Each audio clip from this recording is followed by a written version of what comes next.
Good afternoon बच्चे। अभी बच्चे मैंने आपको पहले वीडियो में उपसर्ग क्या है उसके बारे में बताया था।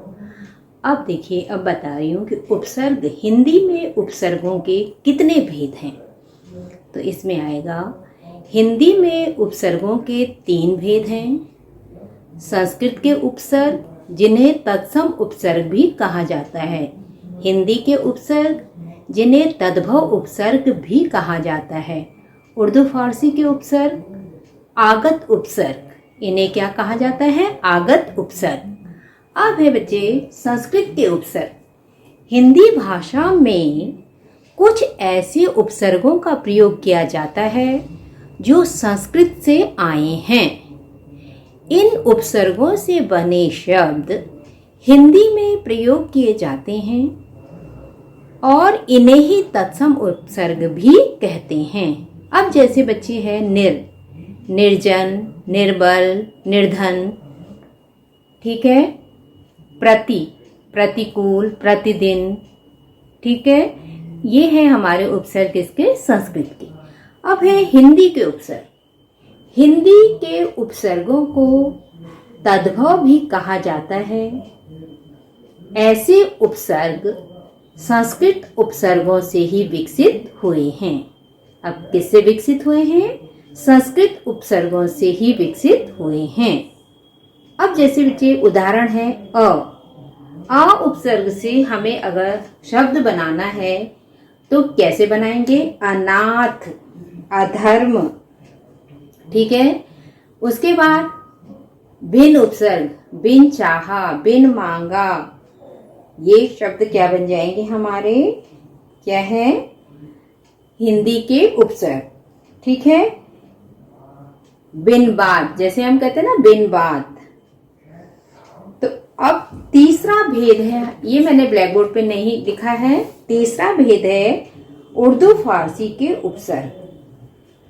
उर्दू फारसी या अन्य भाषाओं के उपसर्ग का हिंदी में प्रयोग किया जाता है। अन्य भाषाओं जैसे अंग्रेजी का, इनके उपसर्ग भी हिंदी में आते हैं, ठीक है।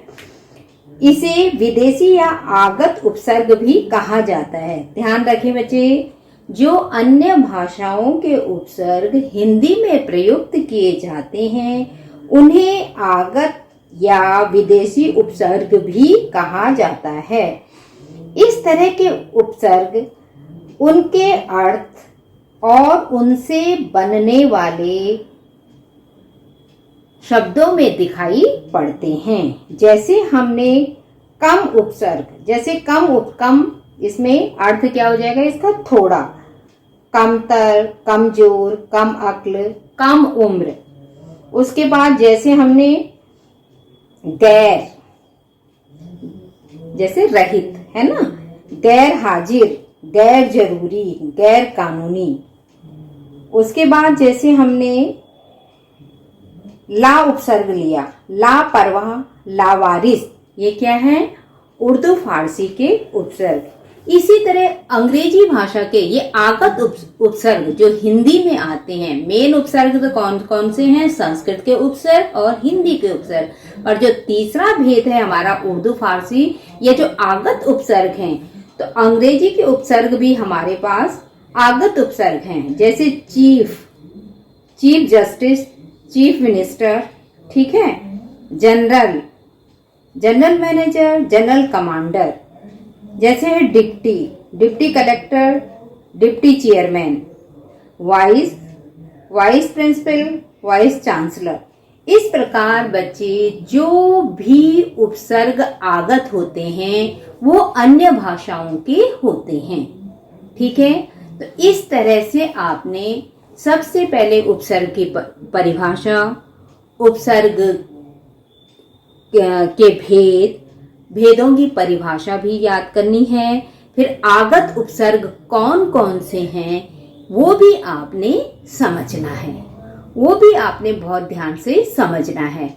और उसके बाद अगले वीडियो में मैं आपको कैसे क्वेश्चन पेपर से हमने उपसर्ग छांटने हैं ये बताऊंगी। उसके बारे में अलग अलग टाइप के क्वेश्चन उस हिसाब से आपके लिए एक वीडियो बना के भेजूंगी। थैंक यू बच्चे।